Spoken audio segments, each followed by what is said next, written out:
Welcome to Bigg Boss Malayalam season 6. First തന്നെ ശ്രീരേഖ ഉറങ്ങാൻ പറ്റിയില്ല. എന്താ ഉറങ്ങാൻ പറ്റാത്തത്? ജാസ്മിൻ തൊട്ടടുത്ത ബെഡ് വേണം പറഞ്ഞു. ആരുടെ തൊട്ടടുത്ത ബെഡ്? ഗബ്രിയുടെ തൊട്ടടുത്ത ബെഡ് വേണം പറഞ്ഞു. പറഞ്ഞതിന്റെ കാരണം ഓർക്കം വലി. യമനയും ശ്രീരേഖയും ഭയങ്കര കോർക്കം വലിയായതുകൊണ്ട് ജാസ്മിൻ ബെഡ് ചോദിച്ചു. അത് രാവിലെ എണീറ്റതും ശ്രീരേഖ അതൊരു വൻ ഇഷ്യൂ ആക്കി എല്ലാവരോടും വന്ന് പറഞ്ഞു. പക്ഷേ അതിന് ജാസ്മിൻ സോറി പറഞ്ഞാലും ശ്രീരേഖ അക്സെപ്റ്റ് ചെയ്തില്ല. ആൻഡ് അക്സെപ്റ്റ് ചെയ്യാതെ വീണ്ടും അതിനെ പവർ ടീമിൻ്റെ അടുത്ത് കംപ്ലൈൻറ്റ് പറഞ്ഞ് പവർ ടീം അതിനെ എല്ലാവരും മുമ്പിലും വന്ന് നിന്ന് അതിനെ ഒരു സോൾവ് ആക്കാൻ നോക്കി. ജാസ്മിൻ വീണ്ടും സോറി പറഞ്ഞു.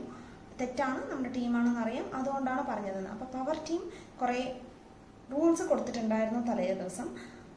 ആരും രാത്രി പുറത്ത് പോയിരുന്ന് സംസാരിക്കാൻ പാടില്ല എന്ന്. അതിൻ്റെ ഒരു കാരണം കൊണ്ടാണല്ലോ ഇങ്ങനെ വരുന്നത്. അപ്പോൾ പവർ ടീം ആ റൂൾ മാറ്റി ആർക്കെങ്കിലും സംസാരിക്കണം എന്നുണ്ടെങ്കിൽ എനിക്ക് ധൈര്യം ഇത് പുറത്ത് പോയിരുന്ന് സംസാരിക്കും, ബെഡ്റൂമിൽ ഉറങ്ങിക്കിടക്കുന്ന ആരെയും ഒന്ന് ഡിസ്റ്റർബ് ചെയ്യരുത് പ്ലീസ് എന്നായി.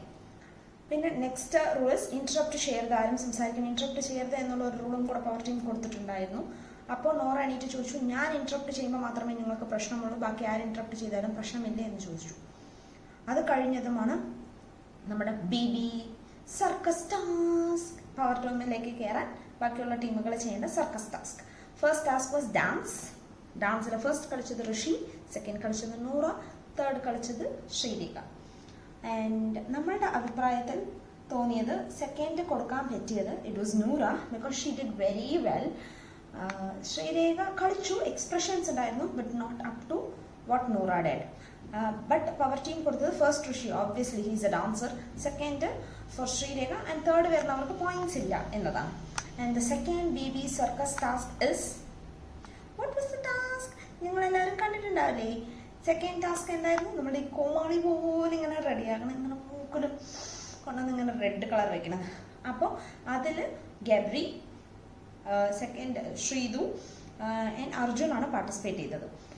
ഗബ്രി ഫസ്റ്റ് ഓടി വന്ന് എല്ലാം സെറ്റ് ചെയ്തു, ശ്രീതു സെക്കൻഡ് വന്ന് സെറ്റ് ചെയ്തു. അർജുന് വരാനേ പറ്റിയില്ല, ബിക്കോസ് അവൻ്റെ ഹൈറ്റ് കാരണം അവനത് ഇടാൻ പറ്റിയില്ല, ഡ്രസ്സ് ഇടാൻ പറ്റിയില്ല. അവർ ഫസ്റ്റ് തന്നെ സെലക്ട് ചെയ്യണമായിരുന്നു. ടീം മെമ്പേഴ്സ് എല്ലാവരും കൂടെ നോക്കിയിട്ട് ഒരു ഹൈറ്റും ലെവലും അത് അവർ ഓൾറെഡി കാണിച്ചല്ലോ, അല്ലാതെ പെട്ടെന്ന് കൊണ്ടുവന്ന് കൊടുത്തതൊന്നും അല്ലല്ലോ. അവരത് വെക്കണമായിരുന്നു എന്നതാണ് നമ്മളുടെ അഭിപ്രായം. ആൻഡ് ഫസ്റ്റ് കിട്ടിയത് it's for Gabri and second കിട്ടിയത് ഇറ്റ്സ് ഫോർ ശ്രീതു. പിന്നെ അർജുന് കിട്ടിയില്ല, അത് കിട്ടില്ലല്ലോ, ഡിസ്ക്വാളിഫൈഡ്. ഓക്കെ പോട്ടെ. പിന്നെയാണ് പെട്ടെന്ന് സിജുവിനെ വിളിപ്പിച്ചു. സിജുവിൻ്റെ മുഖമില്ലേ ഇത് ഇത്ര ദൂരമുണ്ട്, പാവം കിടന്നുകൊണ്ടിരിക്കണ്ടായിരുന്നു, വിളിപ്പിച്ചു. ആൻഡ് ഡോക്ടേഴ്സിൻ്റെ അഭിപ്രായം is to do a surgery. അപ്പോൾ സർജറി ചെയ്യണം എന്നുള്ളത് കൊണ്ട് സിജുവിനെ ഹോസ്പിറ്റലിലേക്ക് ഷിഫ്റ്റ് ചെയ്യണം. അപ്പോൾ പേരൻസിനോട് പറയണമെന്ന് വെച്ചപ്പോൾ വേണ്ട, അമ്മയോട് പറഞ്ഞാൽ അമ്മ പേടിക്കും, സർജറി എന്ന് കേട്ടാൽ തന്നെ പേടിക്കും. പക്ഷെ അത് നമുക്ക് ടെലികാസ്റ്റ് ചെയ്യും, അപ്പോൾ ഒബ്വിയസ്ലി അമ്മ കാണില്ലേ, അമ്മ ലൈവ് കാണുന്നില്ലേ, എന്താണ് ബിഗ് ബോസ് ഇത് ചെയ്യുന്നത്? Next it was he told ഒരു ഫ്രണ്ട് സമ്മൺ നമ്പർ കൊടുത്തിട്ടുണ്ട്, അവരോട് പോകുമെന്ന് പറഞ്ഞ് സിജുവിനോട് ഒന്നും പറയേണ്ടതാണ്. സിജു അങ്ങനെ പോയി. തേർഡ് ടാസ്ക് സൈക്കിൾ ഓടിക്കാനായിട്ട് കുഞ്ഞു സൈക്കിൾ കൊടുത്ത് ഇങ്ങനെ ഓടിക്കുന്നത്. First Rishi, second was Saranya, third was Gabri who completed the task. പക്ഷേ power team did a right judgement. Rishi track മാറ്റി വന്നതുകൊണ്ട് ഋഷിനെ ഡിസ്ക്വാളിഫൈ ചെയ്തു. അപ്പോൾ ശരണ്യയ്ക്കും ഗബ്രിക്കും കിട്ടി. അപ്പോൾ ഇപ്പോൾ തൽക്കാലം ഫസ്റ്റ് നിൽക്കുന്നത് ടണൽ ടീം. ഇപ്പോഴത്തെ tunnel team is our previous power team. അവരാണ് ഇപ്പോൾ നിലവിൽ ഫസ്റ്റ് ടാസ്കിൽ നിൽക്കുന്നത്.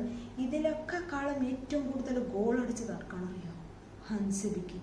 ഒരു ടാസ്കിലും പാർട്ടിസിപ്പേറ്റ് ചെയ്തിട്ടില്ല, ക്യാപ്റ്റൻസി ടാസ്കിലും ഒന്നും ചെയ്തിട്ടില്ല, മണ്ണ് പോലും മാന്തിയില്ല. വെള്ളത്തിനുള്ളിലൊക്കെ പോയി ഇങ്ങനെ എണീറ്റ് വന്ന് നിന്ന കുട്ടിക്ക് താൽക്കാലിക ക്യാപ്റ്റനെ കിട്ടി. ഇതാണ് ഭാഗ്യം.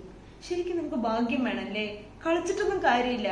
ഫസ്റ്റ് കിട്ടിയ സിജോ ക്യാപ്റ്റനായി അവനും പോയി, സെക്കൻഡ് കിട്ടിയ ആസിറാക്കി തല്ലി അവനും പോയി, ഇവന്റെ തല്ലുകൊണ്ട് അവനും പോയി, അവസാനം വെറുതെ പോയി നിന്ന് മണ്ണ് പോലെ വന്ന ഹൻസിബിക്ക് ലക്ക്. നല്ല ഭാഗ്യമുണ്ട് ഒന്നും ചെയ്യാണ്ടാണെങ്കിലും. ഇനി എന്തൊക്കെ കാണേണ്ടി വരും എന്ന് അറിഞ്ഞില്ല. ഇത് ഇങ്ങനൊരു ബിഗ് ബോസ് സീസൺ നമ്മൾ ഇതുവരെ കണ്ടിട്ടില്ല. Hope so this will go good. നമ്മൾ എക്സ്പെക്ട് ചെയ്യുന്ന ലെവലിനും ഒരു നല്ല രീതിക്ക് ബിഗ് ബോസ് എന്ന് പറഞ്ഞാൽ കാണാനുള്ളൊരു ഇതോടെ വരും എന്ന് നമ്മൾ പ്രതീക്ഷിക്കുന്നു. Let's keep watching Bigg Boss Malayalam season 6 in Disney plus Hotstar.